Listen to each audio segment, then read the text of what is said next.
everybody. This is episode 3 of Room for Improvement, the podcast with me, Justin Moorhouse, and Danny Mcloughlin, where we try and improve ourselves in all aspects of our lives. We think we're pretty okay. I think you're great, Danny. I think you're here. That was very pleasant, was it? And we're trying to improve ourselves. I don't know if you noticed, but I did a little burp. That's why I was like, I think I didn't know. Panic. I didn't notice you did a little burp. Yeah, a little one. Because you're having a little drink of Fanta there, isn't it? Whatever it is. Formerly Lilt. Oh, have they taken the Lilt brand? Yeah. Is it still the same totally tropical taste? Mm. Tastes exactly the same. Does it? Mm-hmm. Do you remember the advert, the Lilt advert? What the punchline of the... What in Jamaica, downtown traffic, yeah. What was it? Total gridlock. Yeah. Total gridlock. That's what she said, didn't she? Yeah. What do you reckon the best way to navigate total gridlock is? Dunno. Do you think it's in a car? Or is there a better way? Cycle. Because you've improved. Oh, you scamp. Absolutely wasted here. I see what you did there. This week we're talking about cycling. Hey! And we thought, let's do a podcast about cycling. Because cyclists get a bit of grief, don't they? Rightly so. People are not very kind to cyclists. They run them over. They shout at them. They lambast them. They go, "You're paying the bloody road sex, mate." They do that, don't they? That is exactly what they say. Yeah. I cooked our blimey, governor. No, you give us any bloody road sex, have you? All right. Leave it. You had loads of room. Yeah. I'm giving you the bloody road, mate, that I'm paying for. So we thought we'd speak to Britain's most eminent cyclist. Am I talking about Jeremy Vine? No, I'm not. Am I talking about John Bishop, who's done cycling rides and stuff? No, I'm not. Who's done cycling rides and stuff? Well, he's done like a very famous cycling ride, hasn't he, for Comic Relief? Oh, I don't know. Yeah. Who am I talking about? Am I talking about Neris Hughes, I think she was called, when she performed as the district nurse back in the late 70s, early 80s in a semi-autobiographical comedy drama for BBC One. Before your time. No, I'm not. I'm not talking about that young lad that you see. He lives in Burnley, doing odd jobs for people on his bike. I don't know any of these people. He's great. Which cyclist am I talking about? I'll tell you. I'm talking about Paperboy from the eponymous game Paperboy, which gave me a terrible understanding of what paperboying would be when I was a kid. Apparently, in Britain, you're not allowed just to throw the papers on the lawn. You're not? No. You have to go and put them in the things. It's very rarely a lawn. Yeah. Imagine doing that in a terraced house. Imagine doing it in a block of flats. Oh. Because if you had 40, stuck them all. Done. No, we decided to go right to the top and speak to Britain's greatest ever. Did you do that on purpose? Right to the top. Because you're talking about a block of flats? No. Oh, that's good. Podium. Right to the top, to Britain's greatest ever cyclist, notwithstanding Jason Kenny, the wonderful Sir Chris Hoy. How excited is I'm that? so excited. I'm stoked. I'm spoked.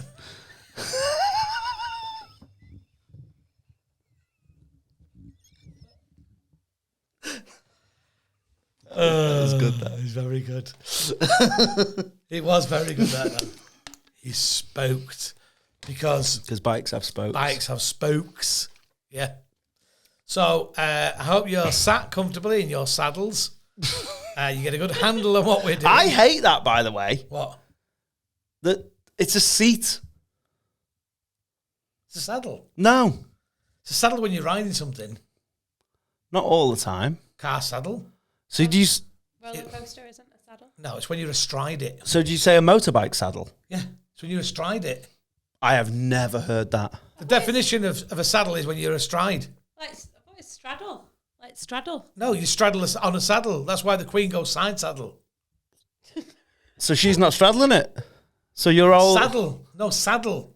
I know what a saddle is. Have a look. Google check it, somebody. Saddle. Got no insight. Oh my God. Danny has. What is the difference between a saddle and a seat? A saddle is something that is you sit astride like that. That is a saddle. That is a seat. Right, That is okay. a saddle. That is a seat. Okay. I won't be wrong. And even if that says I'm wrong, I'm not accept that. A saddle is a supportive structure for a rider of an animal, fastened to an animal's back by a girth. The most common type is equestrian. However, specialised saddles have been created for oxen, camels, and other animals. Mm-hmm. So you're wrong. Saddle as well. But it's normally you call a motorbike saddle. No, you do. I'd say seat. I've never heard it. No, because they go, I'm in the saddle. I'm riding pinion on the saddle. Nah. Horse, I'm in the saddle. A horse, yeah. Bike saddle. No. It's called a saddle. It's called a seat. It's a bike On seat. a bike, it's called a saddle. Let's ask. What do you think? What's our email address? roomforimprovementpod@gmail.com. It's quite hard to remember, isn't it? roomforimprovementpod@gmail.com. Is it a saddle or is it a seat on a bike? I'm saying it's a saddle. Is it a saddle, a seat, or a barm cake? What do you call these by English? Is it clickbait, advertising reach, or just trying to get your info? How did we get him, Rachel? You did it. Thank you very much. Yeah, I got him, yeah. Who have you got, Danny? Is bigger and better than him? No one? Oh, there you go. Who are you going to get? No one? Bloke in Chester who pisses his pants. Yeah, instead of the bloke in Manchester that shits his pants. I think you'll get on quite well. That's not for air. That's just for Patreon. Well, they'll have to subscribe, won't they? Patreon. To find out what we're on about. On subscriber. Right, so on the podcast, Room for Improvement, episode 3. Delighted to bring you Sir Chris Hoy. So, Danny, here we are again in our Room for Improvement. Yeah. Let's see if we can improve ourselves. When people say to you when you're a comedian, you just do 20 minutes tonight, tell a few jokes, make people... It's more than that, isn't it? Yeah, they don't. There's toil. There's toil involved. There's toil, isn't it? There's all the hard work, there's the effort. There's the M6. The M6. For mostly it's the driving about, isn't it? Yeah. The M6 is fine, but when you come off the M6 and you're going down the other roads, it's about making sure we can be a bit safer on the road. And we thought, shall we speak to an advanced driver? Maybe we'll put that one out there. Maybe that'll come in the future. Shall we speak to a traffic officer? Maybe. No. So we thought, let's speak to a cyclist, because cyclists know the road better than anybody else, don't they? Some? They're the closest road users to the road, to the tarmac. And I thought, More than walkers, runners. do we know any cyclists? I don't know any cyclists. And we welcome in only Britain's best, world's best ever cyclist. Oh. It's now, point of order before we get any further. Welcome. Do we call you Sir Chris Hoy or Chris Hoy? You call me Chris. Chris. Yes. I'll tell you for why. Rachel, who's our producer, Yep. right? Uh-huh. She was so giddy about ringing you the other day to do all the setting the interview up and everything. I walked in this morning and she was distraught. She went, my dad told me I should have referred to him as Sir Chris. Oh, no. Don't be silly. Right. No. Being knighted is amazing, and you never, you don't go out. Yes, Sir Chris. You don't start your career thinking you're going to get a knighthood out of it. Of course you don't. So it's lovely to get. It's an amazing honor and all Yeah. that. But I hate how people sometimes feel awkward about it. I'd hate to think of people feeling awkward and not knowing. Well, So Rachel please is the don't. number one awkward feeler, so Call that's me- good. You've helped Call her me out there. Chris. Call me Sir Chris. Call me anything you Is it want. not a rule, though, that we're supposed to call you Sir Chris No. until you tell us to stand down? No. You've got to curtsy and bow, obviously. But apart from that, There are probably some, though, that are like, yeah, I'm Sir, and you yeah, better call me Ben that. Kingsley. Oh, really? Famously, Ben Kingsley had it on his movies at the first, on his poster titles, and then people were going, that doesn't make you look good, Sir Ben. Sir Ben on the poster. Yeah. Wow. Alan Sugar as well, before he was Yeah, Lord of course, Sugar. yeah. He was Sir Alan, wasn't he? Sir Ben Kingsley on the poster for Iron Man 3 is mad. Is he Mcloughlin, sir? Yeah. Yeah, he wouldn't have it, would he? Nah. Who would? Sir Cliff Richard. Do you reckon? Yeah, he definitely. How did you find out you were going to become a Sir? What were you before that? In terms of what were you? I had an MBE. An MBE first. Yeah, Massive and then, bike energy. Massive you know big what? eggs, round with legs. I genuinely was driving along, and I got a phone call that I thought was a hoax. I was it was middle of winter. It was dark. It was chucking it down with rain. With my wife in the car driving back from Scotland, and the phone rang, and it was an unknown. I never normally answer unknown numbers, but for some reason, debts on the run. So, and this guy said, "Hello, can I speak to Chris Hoy, please?" I was like, "Well, who's speaking?" And he said, "My name is whatever. I'm from Buckingham Palace." And I looked across to my wife and I thought, all right. Immediately you're trying to think which one of your friends is that's taking the mickey. And he then proceeded to say, "Did you get the letter that we sent you?" And I said, "No, I didn't get a letter." Thinking, again, this is a wind-up. He said, "Well, we wrote to you asking if you would be interested in accepting a knighthood." And I looked across at Sarah and she's going, "It's real." And I was like, "Yes. Thank you very lovely. much. That's fantastic." So what night are you? Are you Knight of the Garter or Knight Bachelor? I think it is. Yeah. Or something like that. I'm not even sure what the technical term is. And who knighted you? King Charles. King Charles? Yeah. Was he Prince Charles then? He was Prince Charles back then. You've dropped that now, haven't you? Well, you got knighted by King the Charles. King, exactly. King Charles III. But on the same day, my mum got an MBE. So she, for her services to nursing. So she'd been a nurse for 35 years or longer, had just retired in sleep medicine. Yeah. Sleep apnea and all that kind of stuff. All right. And so she got this MBE and it was on the same day. And because she was in a different group of awards, so she would have missed it. She would have been through the back, kind of getting shepherded through to the next room. So we said, "Is there any chance that she could come down and watch it and I can see hers?" Yeah. So there's a really nice picture, a side-on shot of me getting knighted, kind of kneeling down, getting the sword. And in the background, in the doorway, you can just see this sort of out of focus figure. That's my mum watching my ceremony, and then vice versa. That's beautiful. That's really nice, isn't it? Has it done anything for you?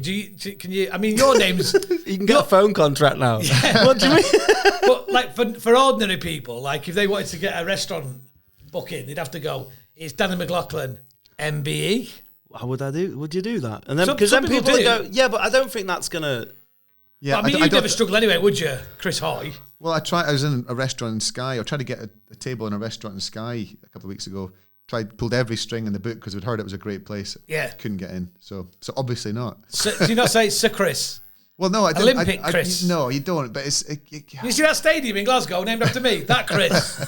You'd hear all these things about, well, if you get knighted, then it means you can herd sheep down the main street. Oh yeah, like the freedom of the city. Yeah, and that kind of thing. And or I don't know. There's lots of things. Do you put it on your forms though? Is it on your driving license? It's not. I think it's on my passport. Yeah. It's not on my driving license. I don't think Yet. But that's your thing though. When you have to put your prefix. Yeah, well, you do. And people think you're like, oh yeah, bragging about it, but it's like, what is your prefix? Is it Mr., Ms., Mrs., Miss, whatever, and then there's Sir and Professor. You think, well, Doctor. technically, I wonder what the rewards are that, like you say, because like with my bank account, I get like house insurance and stuff. Never use it, so there might be some really cool stuff that you never know. Sir. Yeah. Who, apart from Sir Chris Hoy, who's your favourite Sir? Obviously Sir Alex Ferguson. Oh, mine's Sir Lancelot. Easy. Oh right, okay. No, mine's Sir Lemaire.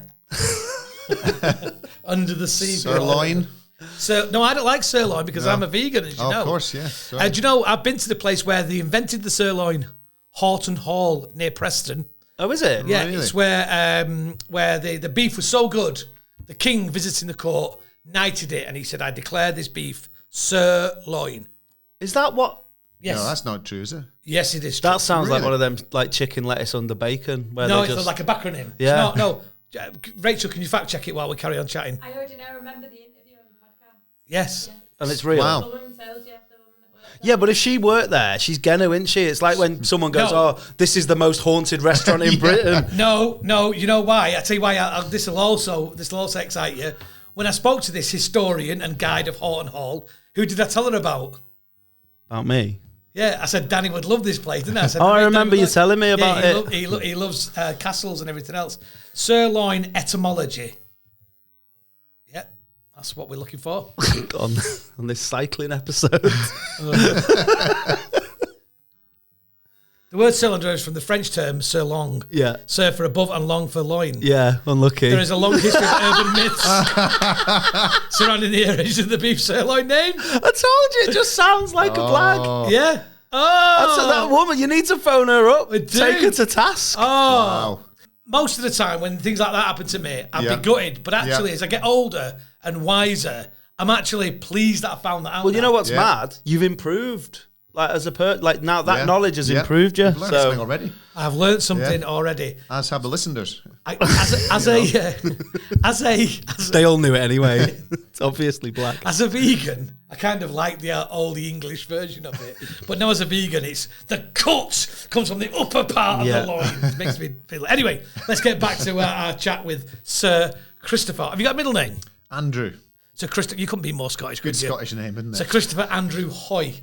Is your dad still with us? He is. Is he the old man of Hoy? He is the old man of Hoy. Yeah, yeah. Yes. Do you know what? I went up to Orkney for the first time ever about 2 months ago, and we went to go and see the old man of Hoy and the Isle of Hoy as well. 300 people live on the island in Yeah. total. Just like the Any of them called a Hoy? I think there was one person, or one family who weren't there that day, unfortunately. But yeah, it's just a bizarre little place, like amazing little place. And is your name connected to that? No, it's not. There's No. well, my auntie's really into the whole genealogy and family trees and. Tell me it comes from a king that once went to your house. And went, Hoy there! But it's an amazing place. Yeah, so I've flown past the Old Man of Hoy. Yeah. On a fighter jet once, which is the coolest way to see the Old Man of Hoy. What is the It's a old man diff- of Hoy? it's That's a different little life than us. humble brag there. Just drop it in. Yeah. But, It's a stack of, Fighter it's a stack of like it's an old rock that's been buffeted by the wind and the sea. Oh, for years. right, It's yeah. been a very thin thing, and people climb it. Yeah. Okay. When I was, you might remember this because you're not too much younger than me. There was a television program where they climbed it live over a weekend. Did that just not sound like wind for the whole thing? Yeah, but Like- it's very, yeah. it's a absolutely. I mean, it's stunning. It's beautiful, but it is a very exposed and. Do you think it'll fall down one day? I think it's just eventually it's corroding and sort of wearing away, but it's basically the coastline is washed away, as you're saying, and Yeah. it's just left this. It's like a cool Yeah, it's really Thing to beautiful. see, You should yeah. see it. I'll have a look. Yeah, and that's Orkney, is it? Orkney. Yeah. And Orkney is the furthest away, is it? No, the first one. So the First. first group of islands Closest. is Orkney. Furthest away from Iceland, that's what I Shetlands are closer to Norway than they are to Scotland. Yeah, it's mad, isn't it? Yeah. Or is it London? Sure. It's closer to. I think it is. It's closer to Norway than it is to the rest of mainland Scotland. Do you know Cleopatra was alive closer to the building of the Eiffel Tower than she was the pyramids? No. She was closer. It was the iPhone as well. Yeah, close to the iPhone. She was alive closer to the iPhone than the building of the pyramids. That's one of my That favourite is a facts. mind-blowing. Yeah. Wow. Do you know if you take a toilet roll, standard 280 sheet, and rolled it out end to end, and you got the very first sheet, and you Yeah. got the perforations, the very, very end, the tiniest bit of that you could see, that is all the Earth's existence, and that bit there is humans. Oh, really? That's how little impact Wow. we've had on this Bit place. of perspective. Well, this is how little we've been here and what a big impact we've had on this devastation. So, what were we talking about? This Oh, has been so- very educational so far. So Very, far, yeah. We're improving, aren't we? We're all improving. We're all I mean, improving. to be honest, I haven't listened to any of it since I realised that Chris's name is C. Ahoy. When you're naming your kids, genuinely, it's one of these things. You've got a surname like Hoy, you've got to really think ahead and think, right, okay, they can't have an initial that's A, No. Yeah. obviously. Can't call him Roy. No, Roy Hoy, Joy Roy. Hoy. There's all these names that you go, nah, cross that off the Because list. you got the boy Hoy, haven't you? The boy Hoy. The boy Hoy. Yeah. Vegan one, soy Hoy. My mate's name's Katie Badman. I got a friend called Katie Badman, and her dad was called like Alex. So all the letters were addressed to A Badman. Hey, Badman. Barney, Bad man lives in that house. Yeah. Barney, my son's mate, Sam Green, his mum is literally called Teresa. I met her. Yeah. I met her the other Did week. you? Yeah. Teresa Green. Teresa Green. Yeah. You wouldn't change your name, would you? She married into it. That's You wouldn't change your amazing. name, would you? No. You'd avoid people. You go up to nightclubs and you go, what's your name? Nah, I'm sorry, I'm Teresa. Yeah. We'll never match. This can never work. Right, so thank you very much for joining us, Chris. Pleasure. there's two big things that we want from you. We want you to see if we can improve as road users by the method of cycling. Okay. But we also want to find out really whether, I mean, I can't believe we're doing this. We have like a test to find out whether you've got the credentials. Okay. You are supremely overqualified compared to everybody else we've had on the podcast, I would imagine. I don't underplay the NVQ in hairdressing. No. And a man who used to be a juggling court jester. Yeah. There we go. I mean, both of you have put yourselves into your dedication and everything else. Right. So question number one is, we ask all of our guests, do you consider yourself an expert or a professional or both? Well, I guess I'm a former professional because I'm not competing anymore, so I'm not a professional. But I guess once you've been to that level, you're an expert. So I guess I'm an expert. Ex-professional. And a former professional, yeah. And also add into that you're, for what we want from you, which is to talk to us about bikes generally and everything else. The man's credentials when it comes to bikes are incredible. Not only is he an Olympic gold medal winner, we'll get on to it, but he's done that. He's done bits. Yeah, he's done bits. That's what the kids say. Before that, he was on the track. He was BMXing, weren't you? Yeah, that's right. He was cyclocrossing. Were you doing a bit of that? So I started BMX. Then I got into mountain biking, road cycling, cyclocross, bit of time trialing, and then because there was a velodrome in my home city in Edinburgh, just by chance, joined a club. They met there once a week, went down for a ride, enjoyed it. It all started from the film E.T. So I'd never seen a BMX, but this is how old I am, Justin. You're talking about your age. I was 6 and I watched the film E.T. and it was when BMX was just taken off as a new thing. And literally. I saw a bike being, literally. Very good. And it was, I'd never seen a bike use that. And it wasn't the scene where, E.T.'s flying off into the sky in the basket. It's the boys rolling around, it's isn't the it? bit getting chased by the police and going over jumps and, the bike's I was like, well, I didn't know you could do that on a bike. So that was the little spark when I was Have you watched 6 Stranger years old. Things? I haven't. Is that? No, because they're similar? all on bikes. It's all that BMX kind of thing. It's that thing I don't... we'll talk about it as we get further on, but when I was a kid, we were never off our bikes. Imagine if you'd got a Commodore 64 for Christmas. Where could I be now? Yeah, exactly. We would have been here on the computer game episode. I might have done something useful. You never know. You never know. But not all he's done all the bikes. But now he makes them as well, don't you? Yeah, we do bikes. At the moment, just the kids range, but we've done adult ones. We're going to come back into adult bikes too. Yeah. But just making bikes. Well, we know you do kids' bikes. You know why? Why is that? My kid's got a 14-inch Hoy Bonelli. Or was it Benali? Benali. Oh, I could tell I was going to let you down. Yeah. Gone from It's his blue. birthday tomorrow. Gone from blue to orange. Oh, nice. Yeah. No, Benali is where I used to ride my mountain bike when I was a teenager. So Right. All the bikes are named after different sort of places. Like the balance bike, where the kids are learning to ride for the first time. It's called a Napier because I learned at Napier College. There's or it's now Napier University. Yeah. But Napier College was this big kind of tarmac area, courtyard. All the students were away on holiday. And I went down there with my mate and just learned to ride my bike with his dad was the one. My dad's frustrated by this for the rest of his life that he wasn't the one that taught me to ride my bike. It was actually a friend's dad. So that's the Edinburgh sort of, the influence of the Edinburgh life on you. Yeah. I've got an idea for you. Do you provide stabilisers? We don't. Because you could call them methadones. Because they keep people on the straight and narrow, don't they? From an Edinburgh point of view. Stereotyping Edinburgh. Oh, come on. I'm just having a little joke. That's a good joke, that is. The preview, the Edinburgh previews, that's what they could be. You could call them the previews, the Edinburgh previews. Because for the fringe. Yeah. The fringe wheels. Edinburgh stand-up. Yeah. The fringe hinges. Keeps you upright, Yeah, the stand. The stand. Do you know your post box, Yes. Chris? Is it the one opposite the Tron? There's two. So you get it was for London 2012. So if you get any, then so I got 2 golds. They got 2 post boxes. One's at Hunter Square, which is kind of up on, and there's one down near, down by Princess Street as well. So in 2012, I had a terrible fringe. Things weren't going well. It just wasn't. It was my first fringe. Didn't really cope with it very well. No one was there. It was like really well low attended because of the London games. Everyone was down there. So yeah. No, but I think I just got like a really crap review, like a 2-star or something, and I was sat in Hunter Square while they were spraying that postbox gold after you've won all them golds, and I was like, oh, cool. So I bring back traumatic. Yeah, every time I see that now, I'm like, ugh. That must remind you how far you've come though since then. Yeah. Got 3 stars get 2 year after. 2.5. Yeah.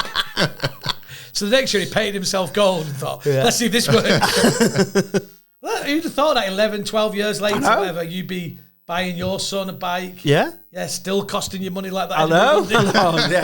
Not as much. How much was it, the bike? The bike? Yeah. I don't want to say. Tell me. This is like 300 odd. Is it? Yeah. They're good bikes, are they? They are. The good thing is, so if you can buy bikes at any price point. First of all, I think as a advice to parents getting bikes for the kids, you don't have to spend a lot of money. You can go online, you can get them secondhand or eBay, but go for the best quality that you can in the price point that you can, because cheaper bikes might look exactly the same, but they're not. They're made from cheaper materials. They're heavier. It's the weight. The weight. So before you came along, we used to buy our kids Isla bikes. Yeah, they're great bikes too. So I was when I got Rudy, that's my kid, it was either an Isla, a Hoy, or can you guess the third one that was Frog. Yeah, they're the big three. Yeah, the Holy Trinity. But the idea is with those bikes is that they're made in what do you call it? Proportion is right, isn't it? Yeah. So sometimes you get kids' bikes, but with adult size bits on them. Well, the geometry is different for kids. You want it to be as light as possible. Some of the kids' bikes you get, if you extrapolated that weight of the bike up to an adult and your body weight, it would be like lifting a motorbike. It's like an ant. Oh, yeah.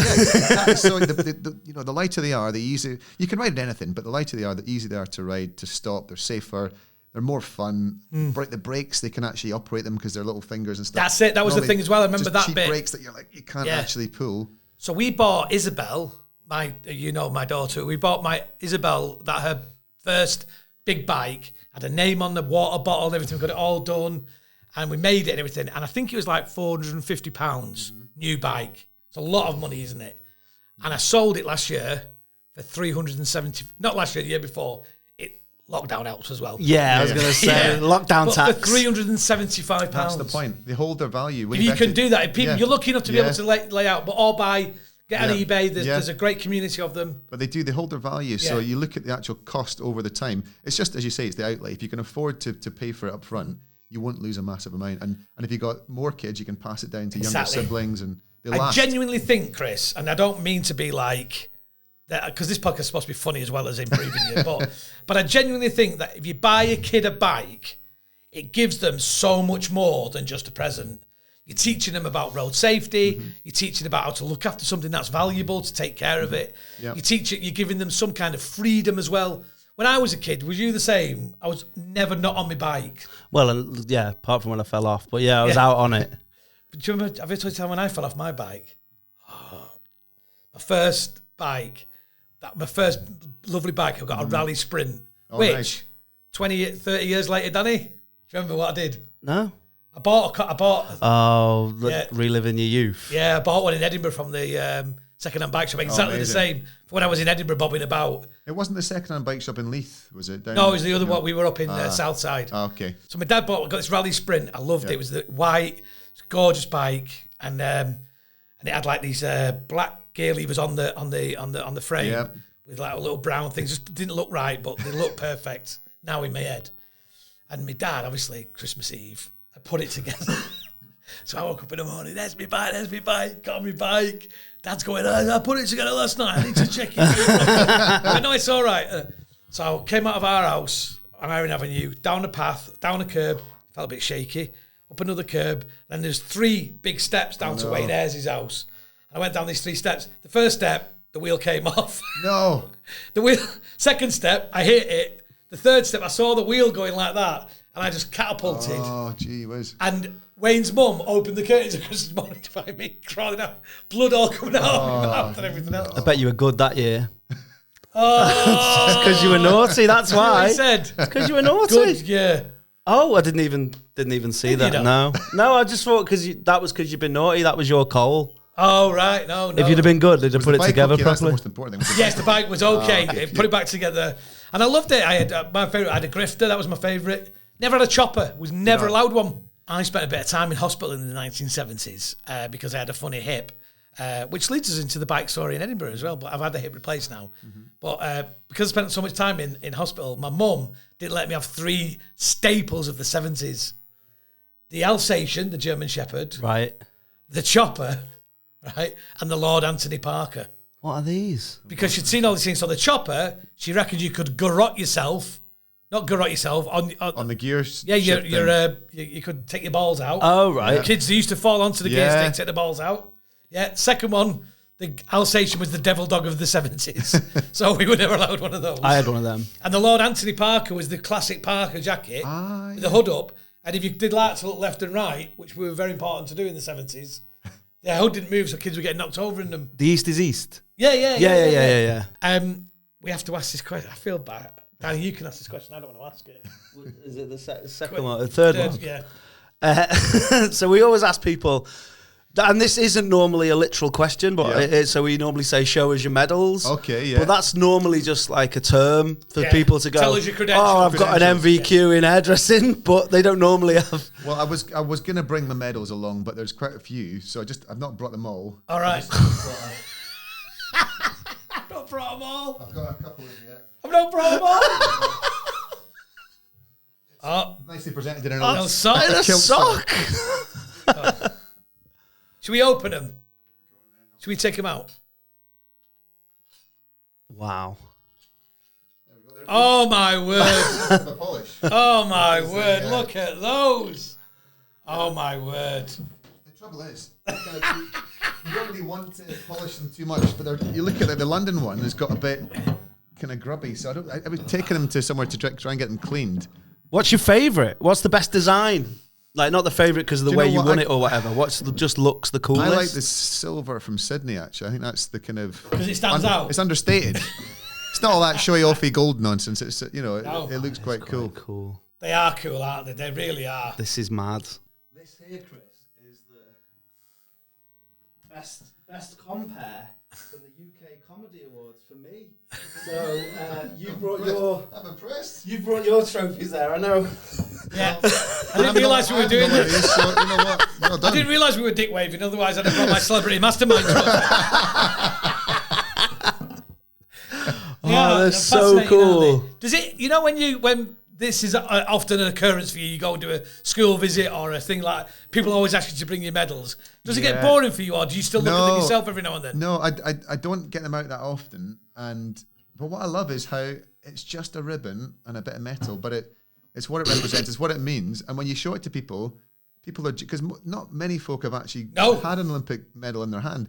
I remember seeing my first Commonwealth medal. It was Jason Quealy won silver in '98, and he was my teammate, or he was riding for England, but we were teammates in the British team. And he won it, and I hadn't seen him that night. And the next day, I was like, "Can I see your medal?" Yeah. He's like, "Yeah, of course." I was just like, "I can't believe that I'm holding a Commonwealth medal in my hand. This is amazing." He's just like, "Yeah, But I still have. Yeah, it's funny. It's one of the few things you sort of possessions that you care about in terms of, if you were robbed or if there was a fire in your house. Where are they? Yeah, that you kind of want to get them out. But Definitely. it's such a. I mean, I've been very, very lucky to have been to a couple of games and work with a few athletes. Met some athletes after they won. Yeah. And especially the ones who weren't expecting to win. Mm-hmm. The kind of and I'm thinking about the BMX team last year and the year before last. The kind of that. It's like an extra 10% glow they have when they've got the medal with them. They're so chuffed with it, and they're going to carry that around with them and show it to their mum and everything else. I think it's when you realise it's something that you're going to pass down to your kids, and then hopefully they're going to pass down to their kids. And it's something that, as I said, it's just a bit of metal, and it's not even... I bet your kids are a nightmare, aren't they, on go to work as your dad's job day. Just on one of dad's bikes he makes with a gold medal. Yeah, what? So how many gold medals have you won? So 6 golds. 1 in Athens, 3 in Beijing, and 2 in London, and then 1 silver in Sydney. Where are you in the pantheon of cycling? Only second now. So, cycling behind Jason. Yeah, the swine went and won more. Yeah. So I was when I finished in London. I had the most. Yep. And then Jason equalled it in Took Rio. him a cut another way. Yeah, and then he won his final one in Tokyo, but totally deserves it. The guy's amazing. That's where you sort of hope Justin's dad put his bike together. He was going over the line. Wheel come up. But the thing is, I've got Jason to thank for 2 of those medals there, because the team two goals in the team sprint together, and also I think his general presence in the team, because he was the young lad coming on the team in 2008. Having this young, talented kid pushed me on, no end. And it was I had to fight for places in the team. It's like Danny in comedy. Yeah, that's Danny came along. Yeah. You had to up your game. Yeah, you got to. They go high. You got to go higher. That's what you got to do. These are amazing. Thank you so much for bringing those. Pleasure. Best thing about being a cyclist? That's a tough question. I think the best thing about being a cyclist is the feeling you get when you're riding your bike, and it doesn't go away. The novelty never wears off. So it's when you're 5 or 6 and you learn to ride, that freedom, that excitement, that fun. You know, I was 36 when I was still competing on the track. I still enjoyed just the physical process of riding fast around the velodrome. It was still fun. When was the last time you were on a velodrome track? Probably about 4 or 5 months ago. You still get to go on it? Not that many times, maybe 4 or 5 times a year max. Just keep your hand in. Well, it's usually charity prizes, you know, come and ride a day with me or whatever on the track. And it's the hard thing about it is you remember what it felt like when you were on your top of your game and what it feels like to do 75, 80 Ks an hour on the track. And then you get on now and your brain thinks, oh yeah, right, off we go. And your legs are just not quite doing the same as they used to. But it's still fun. And it's what I like is when you get on the track that you bring novices on and they're a bit nervous and they're a bit unsure and the track looks a bit scary and a bit steep. By the end of that hour or 2 hours, they're riding around the top of the track and they're having fun. You've improved them. Exactly. Worst thing about being a cyclist? Crashes, I think. You know, joking apart with your story, it's not pleasant when you fall off your bike. And it's all part of the process. What's the worst injury you had coming off your bike? Do you know, I was pretty lucky. The worst I had was in 2009. I had a big crash in Copenhagen on the track, and I had this kind of degloving injury in my hip where the muscle kind of separated from the tissue around it, and it basically just kept filling up with fluid, and I had to get like a litre a week drawn off it, and I had this massive big bag on my hip, this swelling, and the physio said, look, you're going to have to stop, you know, and have a complete rest, and I had 10 weeks off the bike, but not just off the bike. I couldn't actually move my hip for 10 weeks. I had to be kind of straight, which was not much fun. What did you do? Watch a lot of telly? Do you know what? I wrote my biography at that time. So it was... Never stops. It was one of these things I thought... like a machine, isn't it? All right, I'm injured. I'll write my biography. But it was good to have... So it was post... In many ways, it was a blessing in disguise because I'd finished the Olympics in Beijing. It was such a big, huge changing time in my life, really. I'd been the Olympic champion 4 years before. Nothing had changed in my life. Back to normal routine, living in my flat in Salford, training, 7 days a week. It was just nothing changed. It was lovely, and you achieved your goal, but life stayed the same, and I was quite happy it had stayed the same. And then I came back from Beijing, having won 3 gold medals in the 1 Games, and cycling had really kind of catapulted itself as a sport into the public eye in Britain. So as a member of that team and having won 3, I was quite a high-profile member of that team. So my life changed overnight, and it was quite difficult to try and deal with all that change in your life and keep the training going and keep a focus. So in many ways, stopping, being forced to stop, having a break, and then reassessing, do you really want to do this for 3.5 more years up to London? And have you still got the same hunger? Yes was the answer. And it gave me a forced rest. And I came back physically ready, mentally fresh, and had a really clear run into London. What were you the captain of at school? I was the rugby team captain. Yeah. Head boy? No, I was Bet they regret that now, don't they, your school? Yeah, like those, what's the degrees that you get? Like they'll just give like someone... Doctorates. What they call the honorary one. Honoraries. Like, honorary head boy. What have you got? I've got 3 honorary doctorates. So you're Sir Dr. Chris Hoy.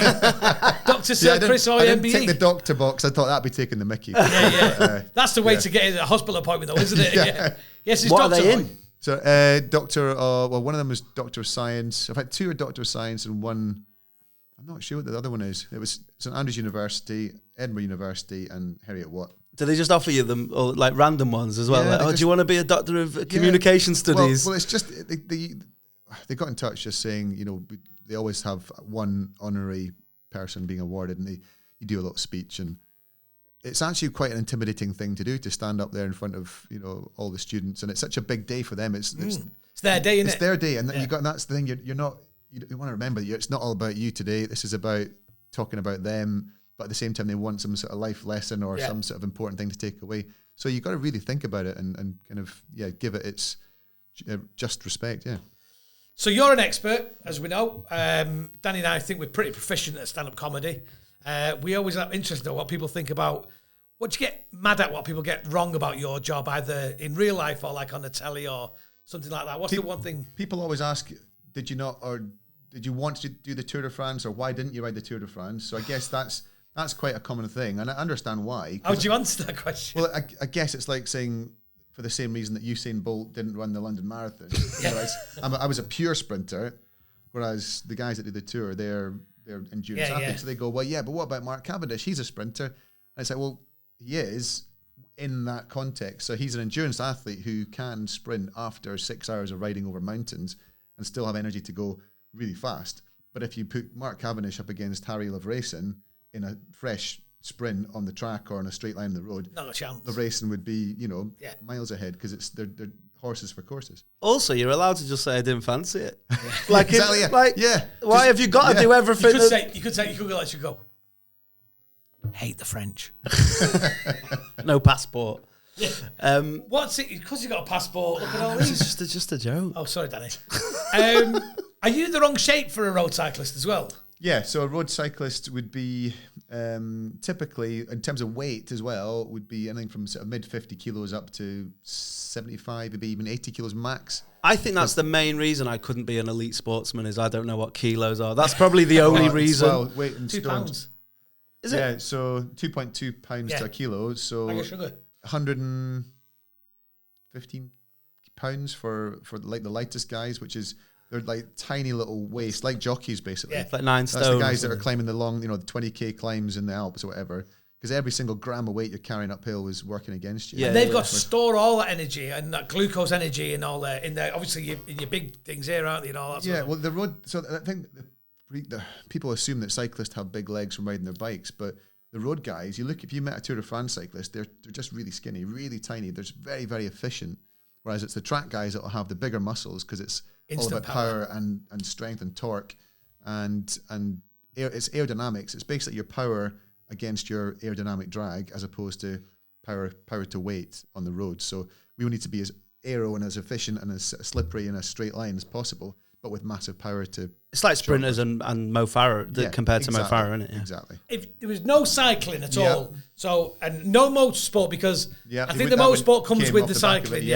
What would you be doing? What was your degree in? My degree, well, I started out at university in St Andrews. I was doing physics and maths, which I enjoyed at school, but I really didn't enjoy at university. I found it quite dry and a bit boring, and also just I found myself really, there was no clear pathway to become a cyclist, but I wanted to know more about cycling to understand the human body better. I was going to the university library and getting scientific journals and papers on physiology, on biomechanics, on things that were relevant to my cycling, and not doing the work on my physics, which I should have been doing.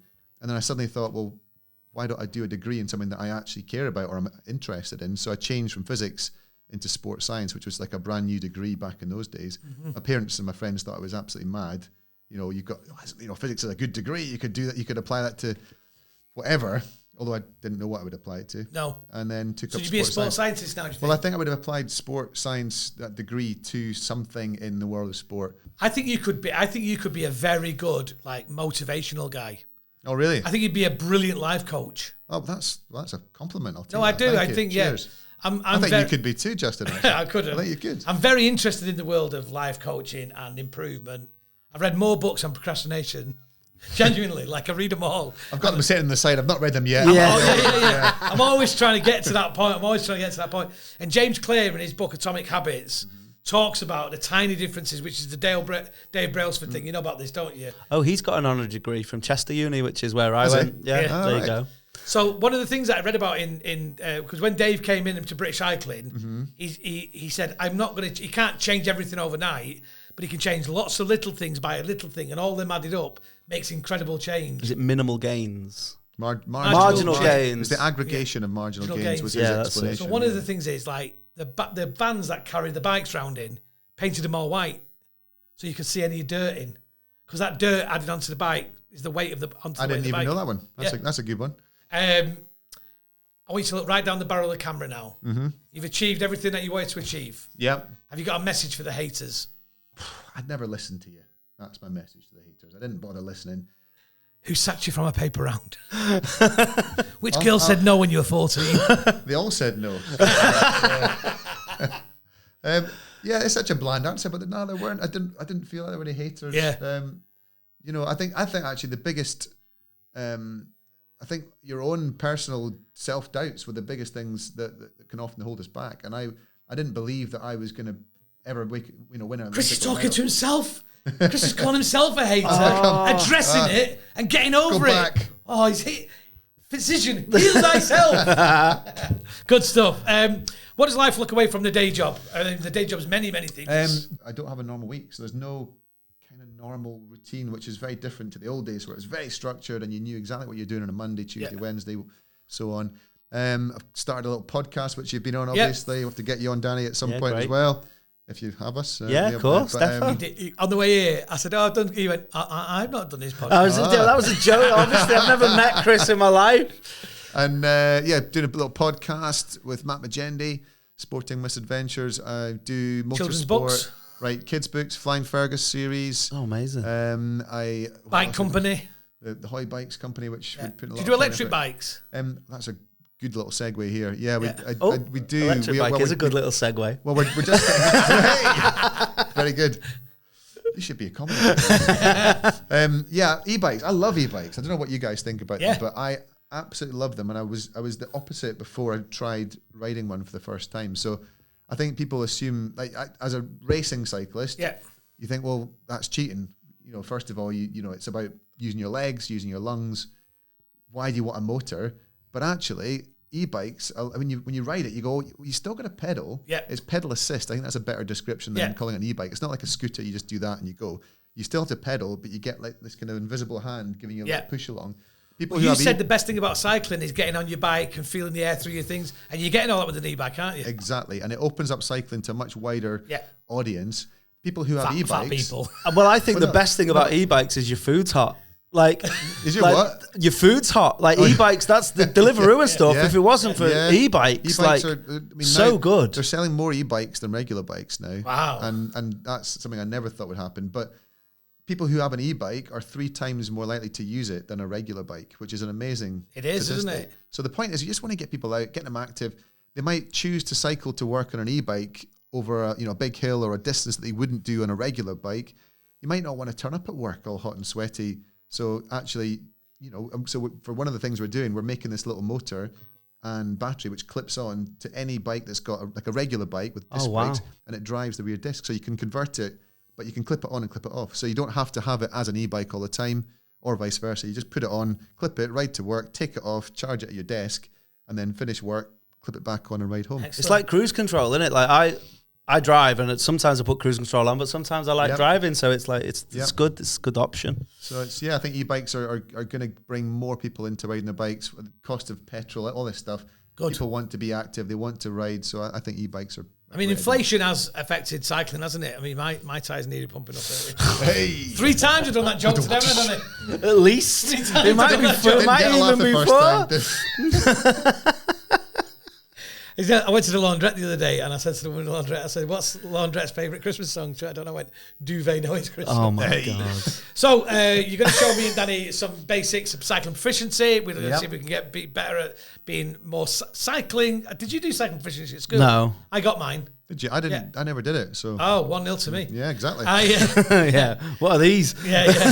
You got your Rosper. So we want you to give us 3 tips so we can improve at being cyclists. What are your top 3 tips? Tip 1. Well, tip 1 is a dull one, but make sure your bike is roadworthy. Make sure that you've checked over, as you've attested to in your story at Christmas, getting your new bike.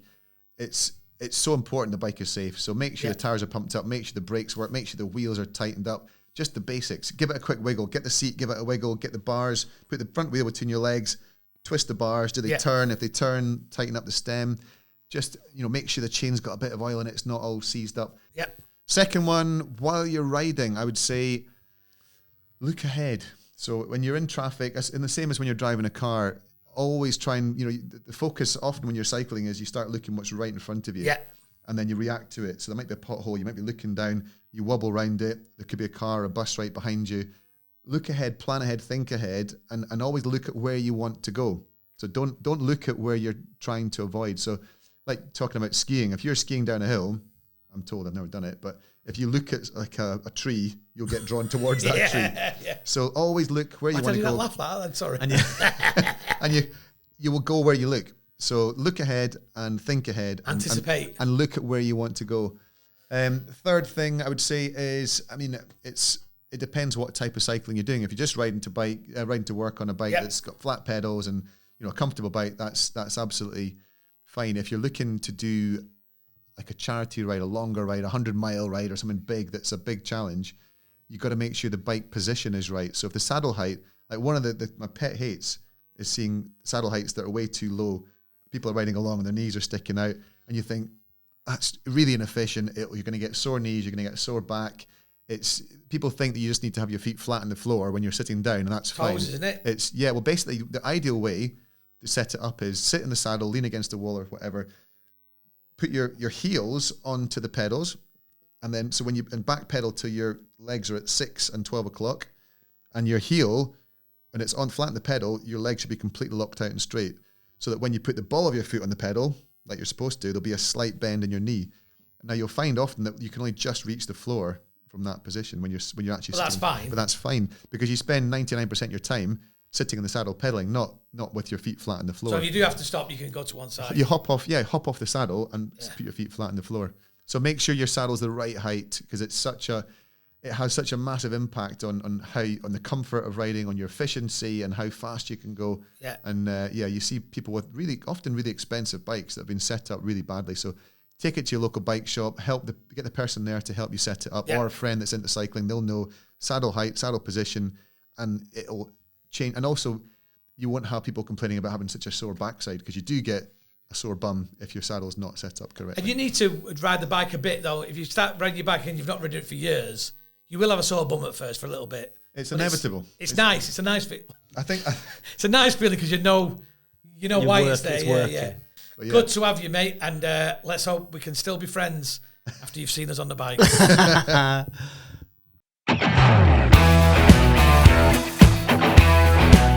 Well, that was very good, wasn't it? That was good. In fact, I would say it was a relish. Would you? Give us some hoy sauce. Hoy sauce. Cheers, Sir Chris. That was good, though. It was. I learned some stuff. I learned a lot of stuff. I learned lots of things off him. I learned that he's quite a humble guy. He is a humble guy. What I learned is loads of stuff that I'll probably never use. I don't think I like bikes. Do you not? Did you see me on that bike? It wasn't the best. And if you want to see Danny on the bike, then you need to get on to our extra episode and our Patreon. Full details are in the website that accompanies this podcast. He helped us do some stuff, though. Right, so I don't think he improved me, but I think he improved me I can't explain this, right? So he hasn't helped me help myself, but now, because of Rudy and that, I might be able to help him, like, with his bike seat and stuff like that. So he has helped you? Yeah, that's what I mean, but I was thinking of it too, is it unilaterally? Yeah, I think so. I think he improved me by giving me a better understanding, and I had a good one, of cyclists and what they face on the road. No, genuinely. Yeah. It's a really weird thing that people are so angry about cyclists. No, it's not. Right. If you say cyclists... No. If you say cyclists as a whole, then yes. But it's irrefutable, absolutely irrefutable, that some cyclists are cockends. And it's not they're cockends because they're cyclists. They're just cockends on bikes. But they can be cockends on feet and cockends in the car. Exactly. But if they're cockends on feet, they're out of the way. They need to be educated. I think, this is what I think, right? I think that you should have a bike license.